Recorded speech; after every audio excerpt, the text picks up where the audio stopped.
Hello and welcome to Small Screen Science, the podcast where we look at the science behind some of our favourite TV programmes. I'm Karen. And I'm Emma, and this week's episode is called Six Pack Science because we're going to be looking at Love Island and why we like reality TV and the science behind why we find people attractive. So have you watched any of this season's Love Island? Right, well, you've totally mugged me off with this one because I swore I was not going to watch Love Island again. Yeah. I've watched a couple of seasons. I didn't watch summer 2019. Okay. And then we started looking at this episode just in time for the new winter season. So, ITV is really putting all its eggs in the Love Island basket. We'll churn out 2 seasons. Anyway, so I thought, okay, well, I'll watch 1 or 2 just so that I've got some, relevant knowledge. And I'm hooked, and I've watched every single episode. And because we'd only agreed to watch the first episode, hadn't we, initially, just to get an idea of what this season was about. you can generally get a feel for like the main characters from day one. So I thought, well, maybe I'll watch the first week, see the lay of the land, see what kind of characters are emerging, and just refresh my Love Island brain. No, totally suck it in. Nice. I will be watching the entire season. And who's your favourite character so far? Oh, it's a tough one. The thing is, this season there isn't like one standout hilarious person. Whereas before, I feel like, or at least in some of the seasons I have watched, there's always been like one really funny person or like a real duo that are quite hilarious together and like really bring some character. But there isn't really that in this. Everyone just seems quite nice and quite like non-aggressive and quite normal. So you're attracted to someone who's quite amusing then, that might suggest. Oh, yeah, you've hit the nail on the head there. Yeah, to be fair, humour is a big thing. And a lot of people say that. And a lot of people that start Love Island say, oh, yeah, I just want a guy that can make me laugh. No, they don't. Not so They much. want someone with a 6-pack and tattoos. Yeah. This is the first time you've watched any like Love Island, isn't it? Yeah, I'm definitely outside the demographic, ladies and gentlemen. I'm a little bit old for Love Island, but... I did watch the first episode, as a bit of research, and I have to say my initial reaction was the ladies came on first and they did look lovely, I have to say. Lovely. Very, very lovely, yes. That's code word for very sexy. Fit. Yes, fit. Yeah, they did look lovely.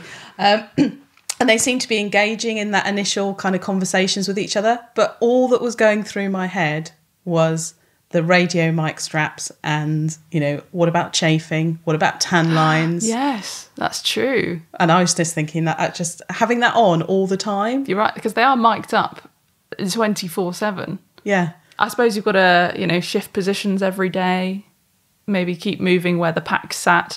But when you're wearing so little clothing, there's only so many places the pack can be sat, I suppose. Yeah, and the microphone, I noticed for a lot of them, the microphone was slap bang in the middle of the bust. Oh, true. Exactly the wrong place when you want a nice tan line down there for your posh frocks. That's not going to work, is it? I mean, there's some debate about whether the tans that they arrived with were real in the first place.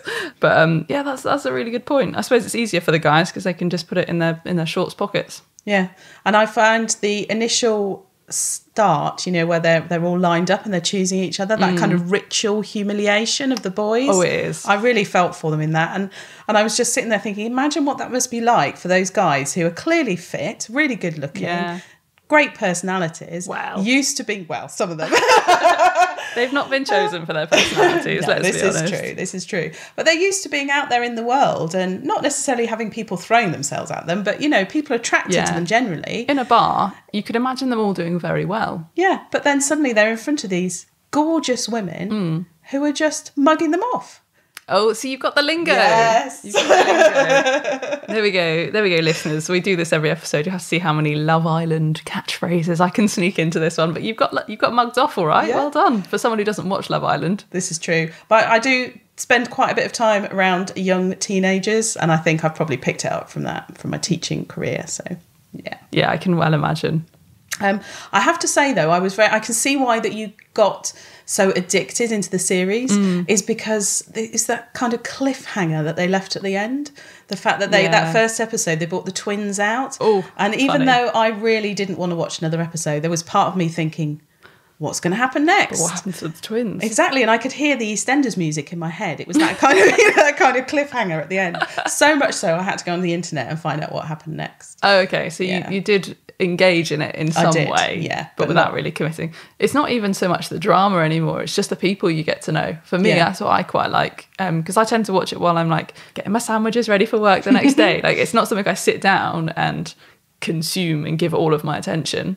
But having it ticking over and like just keeping up to date with what they're up to and watching these characters and their personalities develop. We keep calling them characters, but of course they're not. They're real people. Well, I know. It's quite interesting because I noticed that at the beginning, yes. Because it's kind of that soap opera style, maybe, of the programme. The way it does feel like a soap opera, like you're not watching something that's quite real. Yeah. Well, we'll come on to that later, the definition of reality TV. But I'm not, in general, a big reality TV watcher, I have to admit. I'm kind of from that generation where when Big Brother came out in the early 2000s, I saw the first series of that. Did you? And when Pop Idol came out, and it was something really, really different. And I did watch the whole of the first series of Big Brother. Well, that was heralded like the biggest social experiment, wasn't it? Yeah, and it really was. And it was interesting watching people and how they reacted in a small, tight community like that. And kind of trapped in that situation, and how they reacted to each other and the conversations they were having in the big chair with you almost as the audience watching. Yeah, it was a really interesting idea. So Love Island has, evolved from that initial start of that style of reality TV, hasn't it? Yeah. Now we're really focusing on relationships. Yeah, and you can really see that Love Island is a logical progression from that. Yeah, absolutely. So, Karen, yes, what's your type on paper? Oh, that's an interesting question. I'm getting my Love Island hat on. You and me sat around the pool. Yeah. Nothing else to do because they won't really have books or anything. I would go for the young Denzel Washington. Oh, yeah. Okay. It was in one of the Shakespeare films, and he with Emma Thompson, and oh my goodness, yes. Oh. Very nice. Very nice indeed. Very, very nice. Yes. He's lovely. He's lovely. He's and lovely. Very nice. How about you? I think Ryan Reynolds has always been top of my he's lovely list. Ah, do you know what? I agree with you there. But again, it's that humour. That's true. I mean, he's gorgeous. Yeah. But he is hilarious. Absolutely. Definitely. Yeah, I'd get to know him better. And you'd crack on with Denzel Washington, would you? I certainly would. Very funny. Don't know what my husband would say, but yes. So why do we find these people so attractive? That's a big question, isn't it? This is a question that people have been trying to answer for so long. There is so much research on why we find certain people attractive. And I've got to just preface this a little bit with saying that most of this research that has been done has looked at heteronormative relationships. Yeah, that's true. So we're not deliberately only looking at hetero relationships. It's just because that's the research that we've got to draw on for this section. Yeah, and certainly in terms of the psychology and the sociology, although the physiology would be exactly the same no matter what type of relationship that you're in. So I've been doing a bit of grafting here. Did you spot that one? I did, yes. I'm wondering how many you're going to spot because you haven't watched quite so many episodes. Yeah, not being a Love Island regular, I might miss a few. This is one for me and the listeners. So essentially, when it comes to physical attraction and why we, see someone step onto the tube in the morning and we're like, cool, yeah, he's a bit of me. Generally, that kind of stems from the olden days. It's like an evolutionary thing. You're looking for a partner who is healthy and able to provide for both you and your child. So that's particularly from a woman's perspective. We tend to look for men who display physical characteristics of health. So symmetry is a really big one. Oh, really? Yeah. So symmetry occurs most often in nature, and asymmetry in nature actually doesn't tend to survive, whether you're talking about genetics or flowers or anything. Asymmetry is very uncommon in nature. Oh, I didn't realise that. Which is interesting. So by looking at a person's face or body and seeing that they're perfectly symmetrical, it's this very visual, subtle cue of, hey, look, I'm healthy, I've got really good genes, I'll pass these genes on to your offspring. And I also have no clear sign of like disease or a problem to pass on to your child. Yeah. So by selecting a mate that is going to give your children good genes, you're giving them and your own then future genes the best chance of survival. Oh, I see. Which is not something that's ever crossed my mind in a bar. No, no, I'm not just going to say. If I look at Denzel Washington and think he's lovely, I'm not thinking about children. So symmetrical. But and of course the cliche is that men tend to go for younger women. And there's some science behind this. Oh, I see. It's all about looking for reproductive success. So obviously women kind of hit their reproductive peak between kind of 16 and 24, which is why even older men are often not really fancying so much people their own age. They'll always be attracted to the younger girls. It doesn't really matter what age a guy gets to, they can still procreate. But for women, we have a much smaller window of when we're able to successfully or less riskily bring a child into the world. Right, so it's not a midlife crisis. No, well, that's probably got something we can debate around. And on the topic of physical attraction, did you know that people have found actual ratios within which our bodies are supposed to fit to be attractive? Oh, a bit of maths. Let's bring the maths into it. Your We know favourite. you love maths. So for women, men typically find attractive a waist-to-hip ratio of 0.7. Oh. And what's really interesting about this is it's not actually anything to do with your size and your weight. You can be large or skinny, that doesn't matter. But having this waist-to-hip ratio is what is deemed as attractive. So is this kind of like the classic hourglass kind of curve going out into the hip? But what's really interesting is this is possibly determined because of the type of estrogen and the amount of estrogen that women have in their bodies. It defines whereabouts fat is stored in their body. So if you've got what is deemed, in quotations, the right type and amount of estrogen, it would typically lead to the build-up on the hips and less on the waist. Oh, I see. So it's, again, a very visual cue of like, hello, I'm ready to reproduce. And what's quite interesting about going through the menopause is that women tend to start to put some of the fat onto the kind of torso region, and that means that would affect the hip to waist ratio and maybe suggest that they weren't reproductively active. This is very true, sending men into the arms of the younger women. Yes. But it's okay. There is also a ratio for men. Oh, okay. We like a broad shoulders, us ladies. And generally men with a ratio of shoulders that are 0.8 or to 1 of shoulders to hips. Right. So you're top heavy. So kind of triangle. A triangle is the ideal one for women. And both of these ratios as well also relate to kind of physical cues of being less susceptible to things like cardiovascular disease. Oh, okay, yeah. So it's all these things that we're not noticing at all, but biology is saying like, hey, I'd be a good choice for your future partner. So it's very much the subconscious, yeah.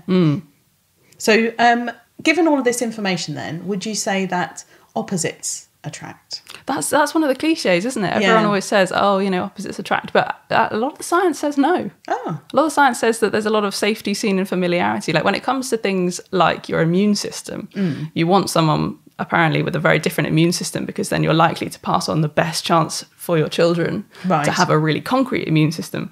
Things like exposure and proximity to someone are actually way more important, they found, than so that's why celebrities will often date after doing a film together because they've spent so much time together in such close proximity that almost exceeds all of the other cues, and you find someone so much more attractive. Getting to really get to know them. But of course, environment and previous relationships and experiences too have a really big role in who you find attractive. So it's not everything that we've just reeled off. But this podcast isn't going to be 3 hours long, is it? It's not going to be any longer than the dramatic pauses around the fire pit when someone's about to get dumped. I see what you did there. So there's plenty more on this, but we're not going to go into it. So we know we fancy someone. Yeah. What happens next? What happens to our bodies when we fancy someone? Well, the physiology, there's quite a lot of physiology around, when you're actually physically attracted to someone. So most of us know that our pupils will dilate when we find somebody attractive. And quite often they carry out studies where they show women pictures of different types of men, for example. And what they'll measure to see if they're attracted to these men is the size of the pupil. Oh, really? When they're looking at the image, yeah. And we know that we end up with sweaty palms and you get flushed cheeks. You often blush when you see somebody that you're really attracted to. I go bright red. Yeah, I'm a terrible blusher as well, which is always embarrassing. And you get these feelings of passion, but you also get that kind of anxiety in the pit of your stomach when you find butterflies. Yes, always when you find someone attractive. And this is obviously down to hormones and chemicals that are released in the body. And there's a whole list of different chemicals which affect our bodies and how we react with people. One of these chemicals is cortisol. Okay. And cortisol increases in the body when you're attracted to someone. And this is a stress hormone. And this helps the body cope with the crisis of falling in love with someone. So that anxiety behind falling in love with someone, the fear of rejection and all of those kind of things that you're coming across. The amount of serotonin inside the body decreases. Oh, right. And that's what causes the obsessive compulsive behaviour Oh. of that early part of the relationship. You know, when you just can't stop thinking about someone and you're absolutely obsessed with them all the time. So that's caused by this decrease in serotonin. And then, of course, there's the dopamine. Oh, that's the good stuff. Yeah, we like a bit of dopamine. And this is gives a reaction in the body similar to if you drink alcohol or you take cocaine. It's that kind of feel-good drug inside the body, that rush, that natural rush in the body. And there's been some really interesting experiment looking at fruit flies and looking at how rejected fruit flies react. So if you have, so you imagine you've got some lady fruit flies and some gentleman fruit flies, and the ladies are either getting it together with the male fruit flies or rejecting them. And what you find is these rejected male fruit flies will drink 4 times as much alcohol as the fruit flies who've managed to get it together with a lady fruit fly. That's amazing. And that means that they're both basically getting to the same level of high, but through different means. One through sex and one through drinking alcohol. I mean, we've all been there. Yeah. Who doesn't drink alcohol when they get rejected? Exactly. That's fascinating. And one of the other things it does is it deactivates neural pathways that are responsible for negative emotion. And also for kind of the social justice side. So it is true that that love is blind. So basically it's because all of these negative emotions like fear are being shut down in the body when you fall in love with someone and find them attractive. So that's the physiology covered. Let's reel it back in and get back to Love Island and reality TV. Yes, absolutely. So what actually is reality TV? So we spoke to Annette Hill, Professor of Media and Communication at Lund University in Sweden, author of several books and papers on reality TV, to tell us a little bit more about what it actually is. It's the million-dollar question, what is reality television? I think it started out in the 80s as something very much related to on-scene, as it happens, sort of crime-related programming.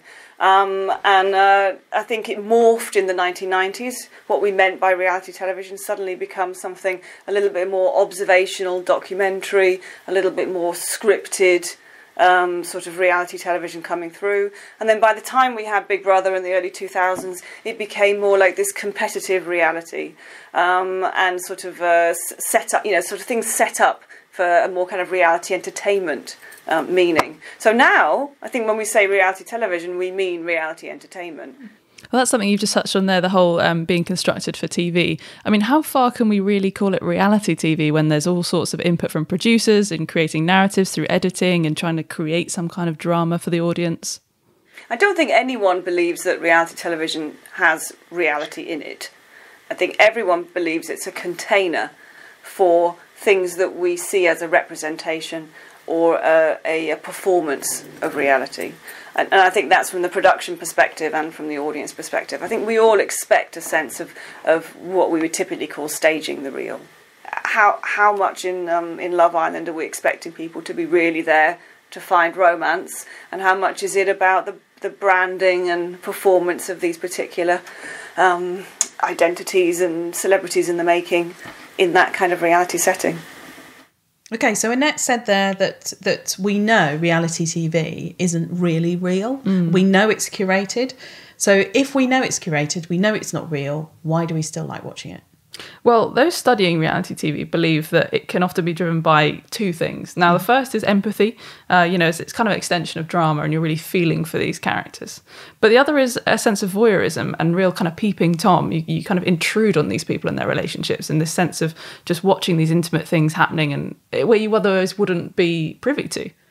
Some sociologists as well compare it to the audience watching gladiators fighting to the death inside the Roman Colosseum. Oh, so gladiators are like the OG reality TV. Now I have to admit, I have no idea what OG is. You have to explain that one to me. This is one of the most ridiculous ones. So OG means original gangster. Right. Which means they're from the start, they're from the beginning. They're like your core, your best mates. Okay. They're the ones from the beginning. I see. Makes sense. You learn something new every day. Yeah. But others argue that it's not so much like a Roman Colosseum because there's part of us that wants to be part of the reality TV when we're watching it. Yourself. Oh, okay. you can't imagine putting your friends or your family into the Roman Colosseum, but a lot of people can see themselves putting those people in reality TV or imagining their friends taking part in reality There's television. a lot of aspiration around being part of the villa, isn't it? Whereas, you're right. There's no way someone wakes up in the morning and goes, I hope I get selected to go in the Colosseum. Back in Roman days. So anyway, we spoke to Dr. Brendan Rooney, Director of the Media and Entertainment Psychology Lab at UCD in Ireland, about how and why we actually like Love Island itself. Why do you think something like Love Island, for example, is so popular? Why that would be popular is because young people at a time in their life, relationships and social interactions with maybe those that they're sexually attracted to, they're really important. And I suppose Love Island, it's presenting young people with in-depth, kind of superficially realistic or presented as realistic interactions between young, good-looking, aspirational people that they can think about and criticize or judge or discuss with their friends. And all of that is ways for them to refine their thoughts and opinions, predict their own behaviors and learn from, to model what they might do. How can they increase their chances of finding someone to be in a relationship with? One thing I found, I'm not really a reality TV person, but I will admit to having watched Love Island, and this wasn't because I would say that I chose to, although obviously I did choose to.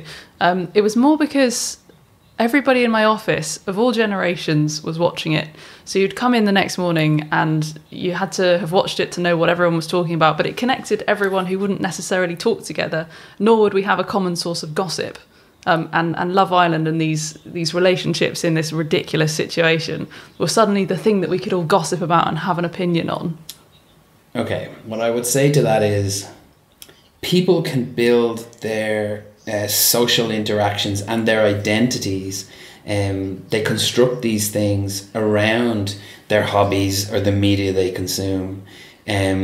So when you engage with these shows, when you're watching this stuff, they can become this way for you to share your opinions, or to together I can get to know you by discussing someone else's behavior on TV. And we can make alliances in the workplace, or of course that boss that I really don't like, of course they would identify with that character that I also don't like. And so that's actually the same thing as modeling social interactions. It's just we're doing it as a group. We're doing it together. We're trying out identities. We're trying to figure out other people's identities. And in a way, it's also a safe space, because you're not talking about Mary in the office next door. You're talking about this character who's on TV. So we can together figure out where we stand on these issues by discussing them. So Brent talked about young people engaging with Love Island there. And actually, of the 3 million people who engaged with the 2019 series, most of them were 16 to 34-year-old women. Now that surprised me, actually, because I Really? knew the demographic would be 16 to 34, which is that group of people that television's always trying to attract. desperately trying to get, But I just had a feeling either it would be a 50-50 mix, or for some reason I felt that young men might be a little bit more attracted to the programme. I mean, I get that there's quite a lot of like boob on display. This is true. But there's so much of it's about, the relationships themselves and the social dynamics. I just don't think guys are that stereotypically that interested in like watching people gossip around a pool. Like, I imagine if you were a guy watching it, maybe your girlfriend's forced you to sit and watch it with you, you could find things that you might enjoy about the episodes. Anyway, so back on the topic of younger viewers, of course, especially when there are people aged 15, 16 watching it, that can often be considered quite a vulnerable group sometimes. Yeah, absolutely. And the fact that they may be trying to model themselves on these people, seeing them as role models, definitely a vulnerable group.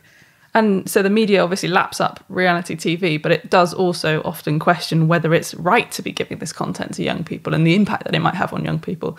So instead of you and I trying to answer that, we of course put that question to Bren. Indeed. If you had somebody that was coming up to you and saying, actually, this reality television is bad for people. They shouldn't be watching it.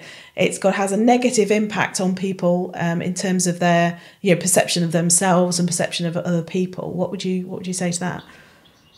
So, as a psychologist, I'm kind of trained to resist those sorts of strong claims unless there's evidence. And so a lot of technology and media and entertainment for a long time, when it's new, has been said to be bad for us or resisted. And I tend to treat those sorts of claims with scientific skepticism. I wouldn't rule out the fact that over-consuming things like reality TV can probably have negative effects on someone, but in the right place, in the right context, in the right amounts, it can also serve a really important function. The things that stories and films and other entertainment experiences do for us, like I said, they move our emotions, they capture our attention, and then in many cases they give us scenarios, social kind of events that we can consider what we would say in cognitive science as modeling. So we're running simulations based on these sorts of things to try and maybe practice what we would do in that situation or how we would think about it. So reality TV is offering us something to model, something to think about. And I think for the most part, it's probably social interactions, relationships, love life, maybe even things like The Apprentice or Big Brother might help us with our careers if we're thinking how we could be competitive, how we might outsmart someone and kind of be part of a team versus be on our own. And reality TV can be really effective ways for us to think about those sorts of outcomes and scenarios in a safe space so that we don't actually have to practice it in our kind of real life where it could have detrimental kind of implications for us. The negative thing is if we consume so much of this potentially distorted, highly designed or contrived situations, that they might feel like they're not models anymore, that they're not practice situations. In some ways, if it was extremely consumed, it could shift your perception of what's real, what's normal, and what's acceptable.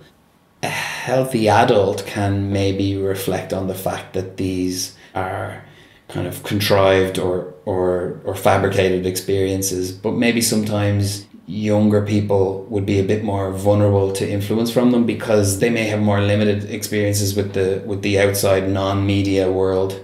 I think that can be helped through either education references, maybe through formal education systems, but probably the most kind of normal or influential way is just through parent, family and friend interactions to just talk about these experiences, share them as a parent, to watch these shows with your child and discuss the issues that come up.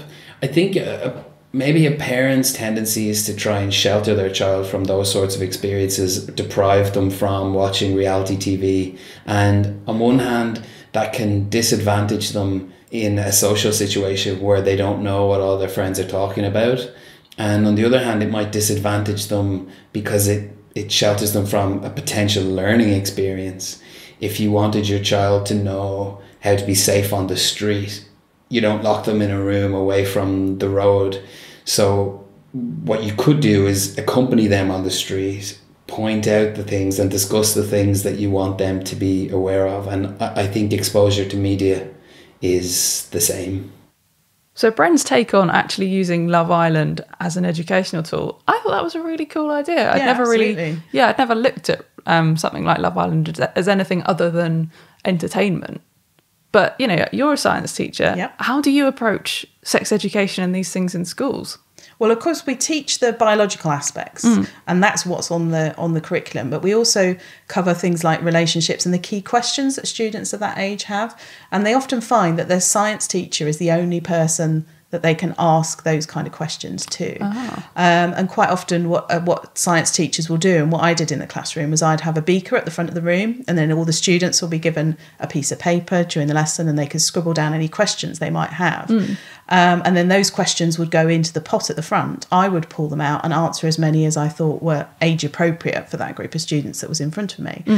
And you get all sorts of really strange questions coming out. And I think my favourite, which was from probably about 12 years ago now, so I've got pre-smartphone, definitely days, which is it okay to use a crisp packet as a condom?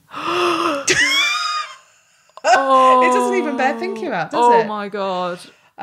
So what flavour crisps? Well, that's it. That's what we ended up talking about, And people were thinking about vinegar. No. Oh, that's horrible. Everything about that just makes me squirm. That's horrible. Yeah, but genuinely, if at that age you have lots of questions, and where now, students might go onto the internet to try and find answers to the questions. As a parent, would you really want them to be searching for those? Goodness knows what they'd find on an open internet. I mean, I don't know, but that's the type of questioning that we did, and we talked. More recently, we're talking a little bit more, maybe touching on things like consent and peer pressure and that type of thing, and what age they're at. And in fact, a recent paper published January this year is arguing for the fact that maybe Love Island should be used in an educational context. And they actually, discussed with students about their reactions and, all of the issues that were being raised. And they actually came to the conclusion that Love Island would be useful to use in the classroom and might actually point teachers a little bit more towards that relationship education and not necessarily focusing entirely on the biology, which is a big criticism of sex education in schools. Because lots of kind of social science research has come out of reality TV, and lots of it looks at, like you said, the relationships and things that are portrayed on Love Island. But actually it's the relationships and the way some of those have been conducted that are what Love Island is often criticised for, isn't it? And why we need to be having these discussions.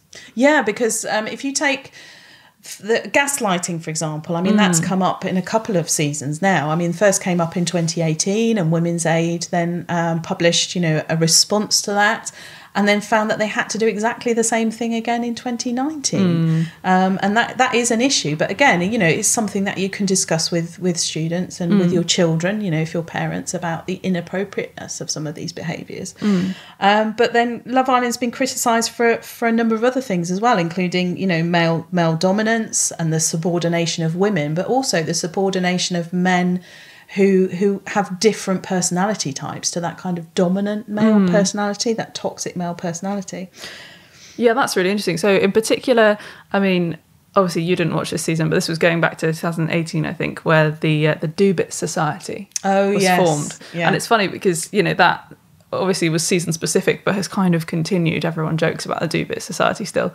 And it was a real display of, I mean, at the time, I think that the Islanders were just having a bit of fun. They would never have thought about maybe what it looked like from the outside, but it was a real display of celebrating this hegemonic masculinity, which does in fact celebrate, dominant men in the sense of like stereotypically manly men who have dominance over not only other men who have different forms of masculinity, but women as well. So this club was formed for people, or for men, exclusively for men who were doing bits, and you were ranked as to how far you may have progressed with your partner sexually, and you were celebrated for getting in, and you were shunned or not shunned, but you were shamed or teased for not getting entry to this club. Right. So basically if you hadn't kind of got it on with one of the ladies, then you were shamed. So this is where Dr. Alex comes in. Now, even if you haven't watched Love Island, Dr. Alex is probably one of the most successful contestants in the sense that he's actually doing something that isn't just presenting rubbish TV after his life. Oh, okay. He's a fellow podcaster.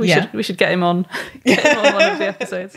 But he, outside of the villa, it's really interesting because he's a doctor, he's educated, and if you were looking at society as a whole, he would rank fairly highly in the hierarchy of like social standing. Yeah. But as soon as that was translated into the villa, literally simply because he couldn't or didn't want to get it on with some ladies in the villa, he was at the bottom of the pile for that instead, because the masculinity that was created, that environment that was created in the villa, only celebrated the doing of the bits. Right, so it's a complete reversal of his position in society. It's really interesting.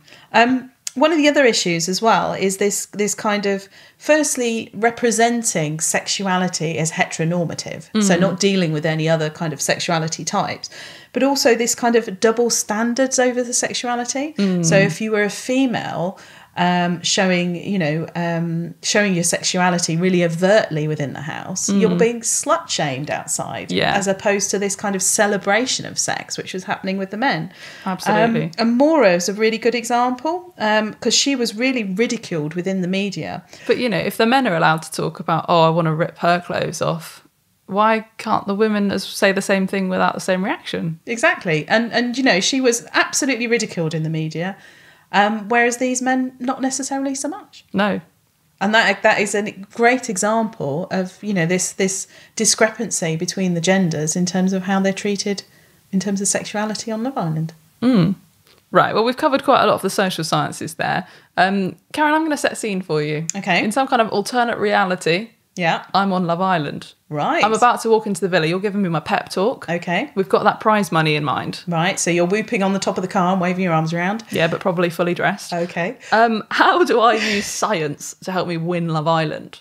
Well, I'd say you'd need to know how to flirt effectively. Right, failing at the first hurdle there. Okay, so for a lady to flirt, it's been shown actually in research that it doesn't matter where you are from around the world, so Papua New Guinea, South America, Paris, doesn't matter. All women seem to flirt in the same way, which means it must be some kind of innate ability, the flirting, how to flirt. So the process would be, first of all, you'd smile. Okay. The person you're attracted to. Flash the pearly whites. I can do this. Absolutely. And then you'd gaze lovingly into his eyes. And then you'd lift your eyebrows up, and that would make your eyes appear larger. And of course, if your pupils are dilating, that would immediately give him that signal that you're interested. Right, got you. But you don't want to hold his gaze for too long. Creepy. 2 or 3 seconds, plenty of time. So then you need to, what are you going to do next? Well, then you're going to turn your eyes away from him and tilt your head down slightly. Okay. And if you're being particularly flirty, you might look upwards and lift your eyebrows again. You're doing it to me now. I am doing it to you now, yeah. And then make a quick look again and then look away. And while you're doing that, so what some women will do is cover their face with their hands and maybe have a little bit of a giggle. Oh. So kind of acting a little bit coy, a little shy.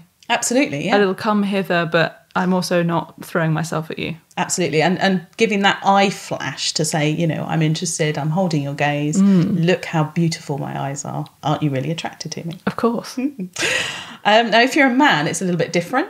Okay. So we're talking about the chest. I mean, it helps with women too, but absolutely. So for men, what they will tend to do is if they're sitting in a chair, they'll lean back in the chair, maybe put their hands behind their head. Oh, shove that chest out. Yeah, thrust the chest forward, push the elbows backwards.